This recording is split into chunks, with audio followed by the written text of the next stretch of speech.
And I think it's a common core belief for people, whether they want to admit it or not. that's right. And it makes sense because one of our basic drives is to be loved by people. I mean, that's just a basic human drive. Yeah. And it's not just about emotional wellness that you feel loved. It's actually about physical survival. If you're not loved and nurtured, then you might die.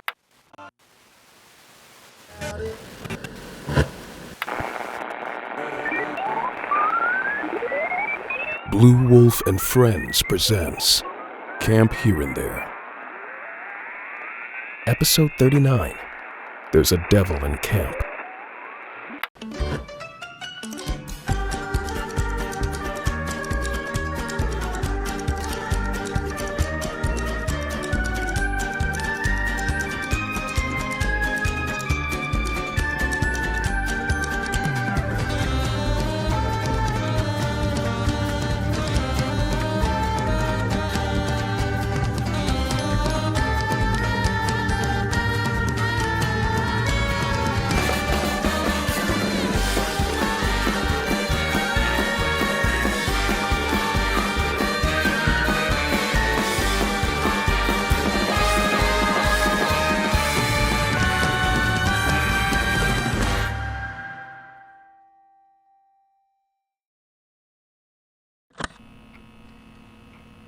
How is it you know, and you're able to talk to me about it? A demon has his ways, my dear. Don't think too much about it. I'm simply not like you, with your humanness so grand. The terrible creature had set up a room that was meticulously arranged to resemble a therapist's design, but there's an unnerving sterility to it all. The white walls are bare, save for a single, large abstract painting, one that would shift and warp the longer that the boy stares at it. The furniture is all sharp angles and cold metal, the leather couch looking more like an examination table than a place of comfort. The boy's eyes dart around the room, taking in the unsettling detail. The space hums with a slight buzz, setting his teeth on edge. The air is thick and oppressive, tinged with the cloying scent of antiseptic and something else. Something ancient and rotten. He notices a small bowl of hard candies on the side table, their bright wrappers a jarring contrast to the room. There is a tension in his shoulders, the way his hands fidget at his sides. Won't I get hurt? Not if I'm careful. I know your limits. In the center of the room sits a large, imposing desk, its polished surface gleaming under the harsh fluorescent lights. Behind it, the terrible creature lounges in a high-backed leather chair, its red attire a jarring contrast to the dull surroundings. It watches the boy with a rapacious gaze, its eyes sparkling with a mixture of amusement and anticipation. But once again, under the surface, a twang of unease. The terrible creature observes the way the boy's body moves, and there is a discomfort deep in its infant marrow. Yet it would feel this perturbation in all the past through the universal truth. I hope you don't mind if I record this, my dear. No, I don't. Everything stays confidential, of course. Welcome, Sydney. I'm so glad you decided to take this step together with me.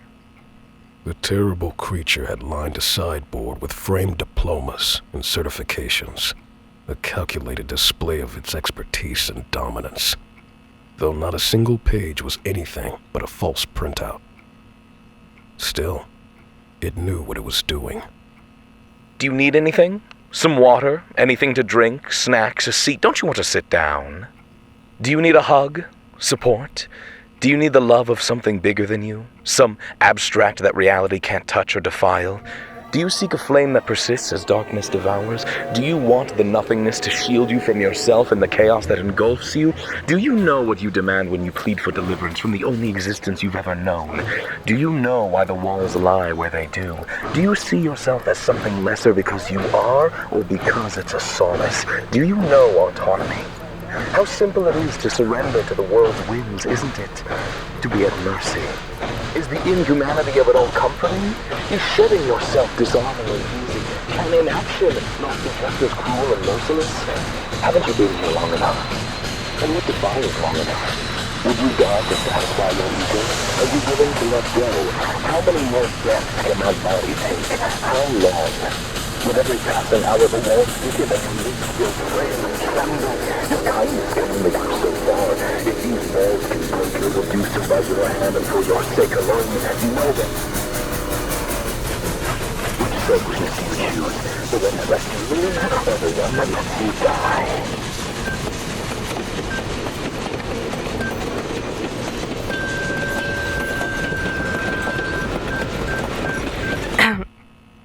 Some tea would be lovely, thank you. Perfect. One moment while I fetch it. First, do you have a preference? The teas, a veritable cornucopia of flavors and sensation. A robust English breakfast, a strong kiss perfect for an early pick-me-up. The tannis streaking on your tongue like rabbits through a dewy meadow. Or perhaps an Earl Grey, with its delicate whisper of bergamot reminiscent of the foggy Manchester morning. Are you feeling a bit bold today? We could try a sencha, fresh and green, vegetal notes with a slight sweetened finish. Or perhaps a lapsang souchong, smoky and earthy, its scent wrapping around you, breathing in the smolder of a campfire. But wait! There's more. A soothing, minty green tea, a cool oasis amidst the eddying sands, or a spicy chai, cardamom and ginger teasing your senses with a playful dance. Dreaming of relaxation, perchance? A chamomile mix with rose petals and lavender can lull you into a gentle, effervescent slumber. And let's not forget the fruit infusions. Tart, refreshing hibiscus, a splash of vivid magenta, a sweet, juicy raspberry blend, each sip a burst of summer nostalgia. Or maybe a tropical vamoose with mango and passion fruit. The zesty scent is a tempting call. Though in the end, simplicity is key. An unadulterated Darjeeling, a testament to the beauty found in the plain. Or a velvety Assam, its malty richness a comforting embrace, like coming home. The choice is yours, my dear Sydney. What's the flavor of today's sadness, What will be the backdrop to our little tete-a-tete, the stage upon which we'll unravel the tangled threads of your psyche? There is a wrong choice. Choose wisely. And do remember to swallow. Can you go over them again? No. The, fire one? The lapsang souchong, an excellent choice, really. The robust essence of the pine smoke shall complement the torturous notes of your inner painting quite splendidly. The terrible creature rises from the chair and moves to the sideboard with a fluid elegance that argues its inhuman nature. Long fingers pluck a matte black 10 from the neat row, the label adorned with twisting golden characters that writhe and reshape before the boy. The lid opens with a soft hiss, releasing the aromatics. The scent is comforting and acrid, the warm, familiar notes of wood smoke mingling with an undertone of decay, the dead ashes of a smothered fire. With practiced movements, the creature measures out a precise amount of the dark, spiraling leaves into a waiting infuser, its metal gleaming cold under the harsh lights. A sleek, electric kettle burbles to life. The creature turns back to the boy, its gaze piercing. It gestures to the leather couch with a sweeping motion. But please, Sydney, make yourself comfortable. He sits. The boy observes the abstract painting on the wall in front of him. The swirls of color shift and morph, forming fleeting images that vanish quick as they appear. A grinning face, a reaching hand, the silhouette of a body under the surface. The boy blinks, shaking his head.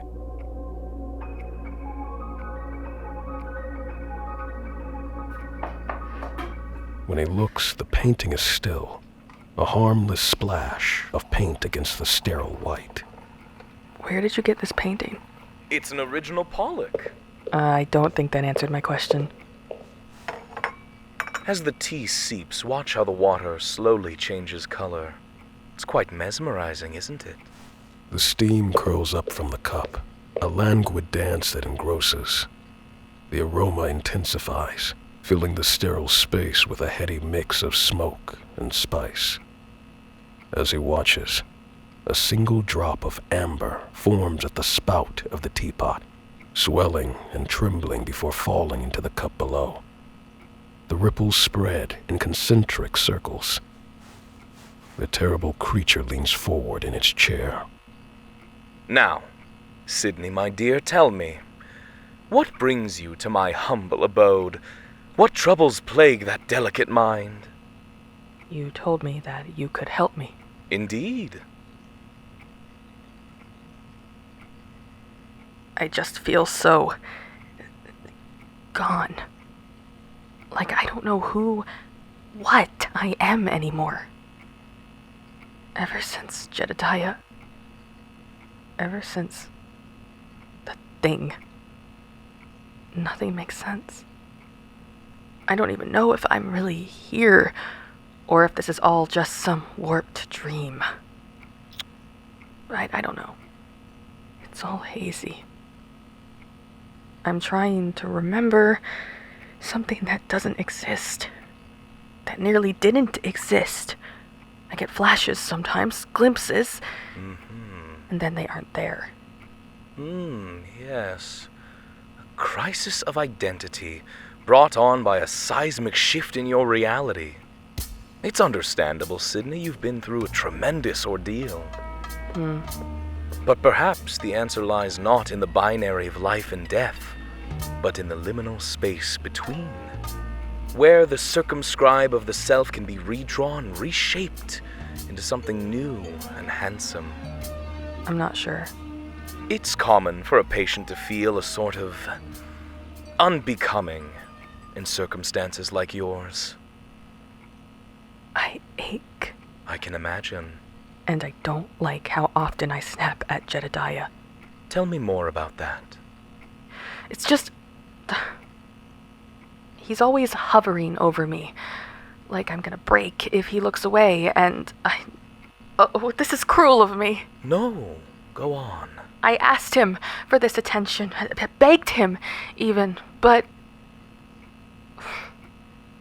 It's not attentive. What is it then? I don't know. And I know he means well, but it's suffocating. Sometimes I just want to scream at him to leave me be. And do you scream at him? No. But I'm mean. And he's an easy target. Anger is a natural response to feeling trapped, Sydney. It's your psyche's way of asserting itself, of claiming autonomy in a situation where you feel powerless. I don't want to feel this way. I don't want to hurt him. Of course you don't. You came to me for help, after all. I don't want to be a bad person. Bad people would want to hurt him. This me. It doesn't make sense. And do you feel that Jedediah truly sees you, Sydney? I should be dust, right? He doesn't see that. It's a heavy burden, isn't it? And I still don't know how it happened. It breeds resentment, poison that seeps into the cracks of your matrimony. I don't want to resent him. I love Jedediah more than anything. But you can't help but wonder if his love for you is contingent on you not being of a deathly dysphoric class.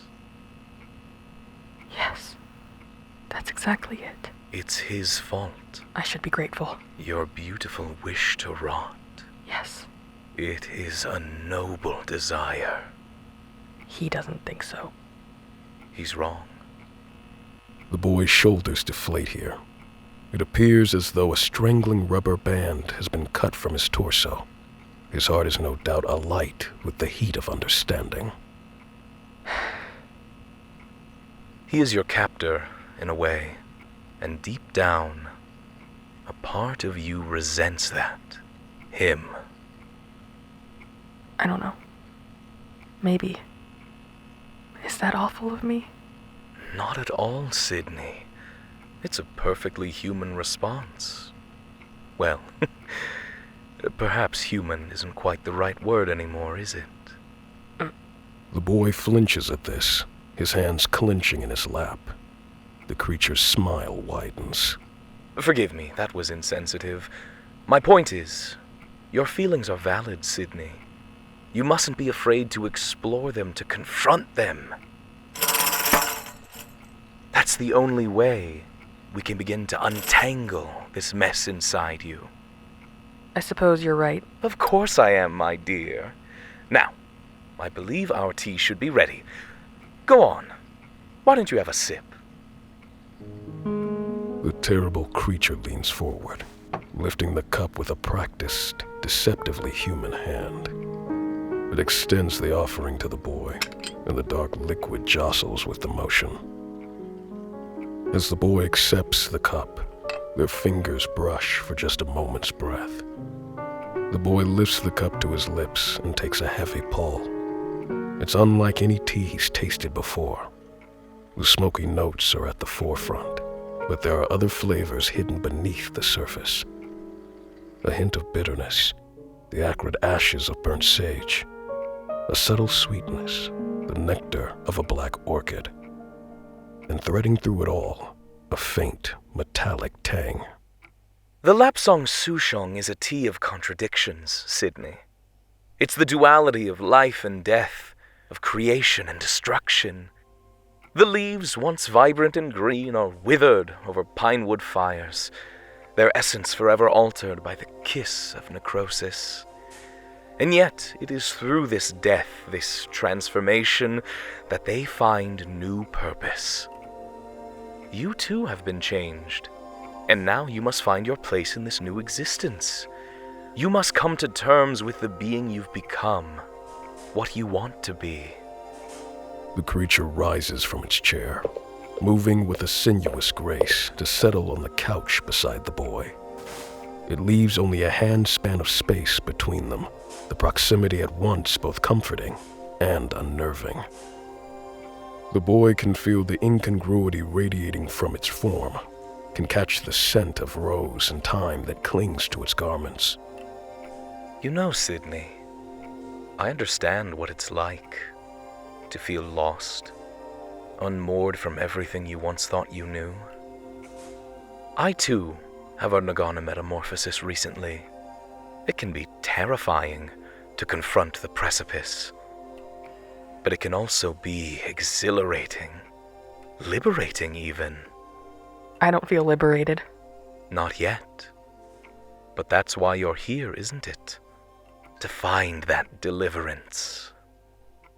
The creature's hand comes to rest on the boy's knee, a gentle, reassuring weight. But I want you to know, Sydney, that here, in this space, you can be wholly and unapologetically yourself. There is no judgment, no expectation, only acceptance and understanding. It aches. I will help you. I want your help. Let me guide you on this journey of self-discovery to the very core of your being. Together we can unravel your psyche and weave it into something new. How? With time and trust and a willingness to venture into your dark recesses. It won't be easy, but I promise you, it will be worth it. Do you trust me, Sydney? I think so. Then I propose an exercise. The terrible creature leans in closer, its breath ghosting across the boy's ear as it speaks. Picture this, Sydney. A covenant between you and I. A physical manifestation of the trust we're building. The journey we're embarking on together. I propose that you allow me to consume your blood. Not all at once, of course, but slowly over the extent of our sessions. Excuse me? I know it sounds unorthodox, but hear me out, Sydney.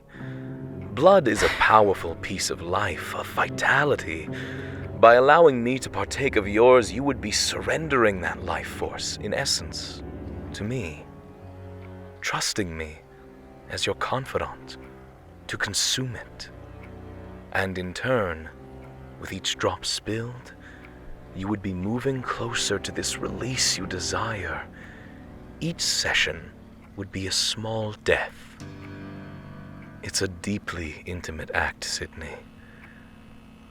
One that needs absolute faith and vulnerability. But I believe it could be profoundly cathartic for you. A way to confront and embrace the dysmorphia of your decay. You sure do say my name a lot. Well, yes, well, yes.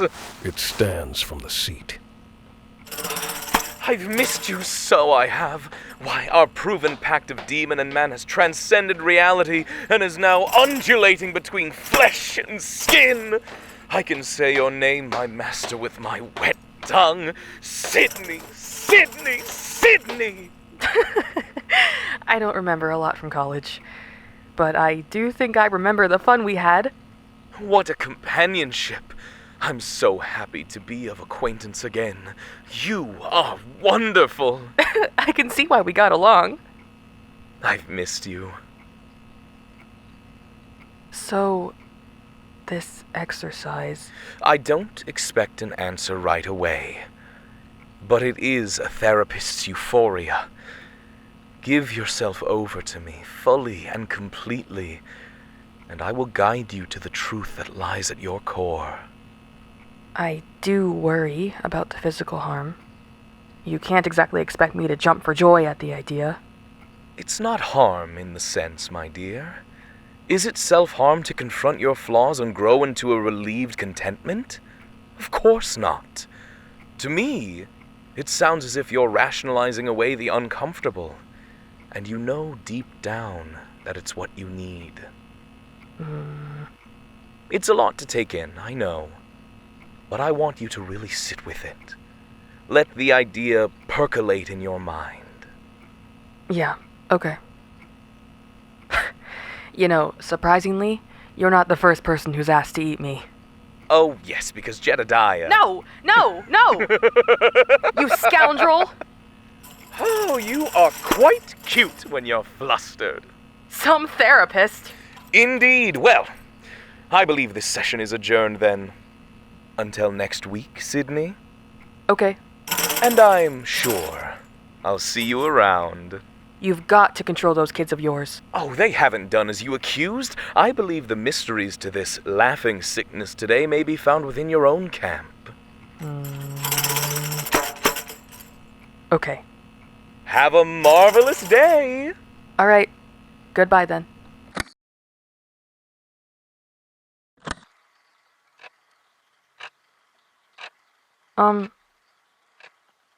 Hi, Ghost.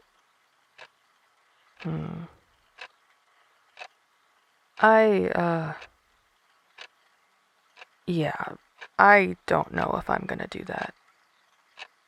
I mean, I'm not an idiot, am I?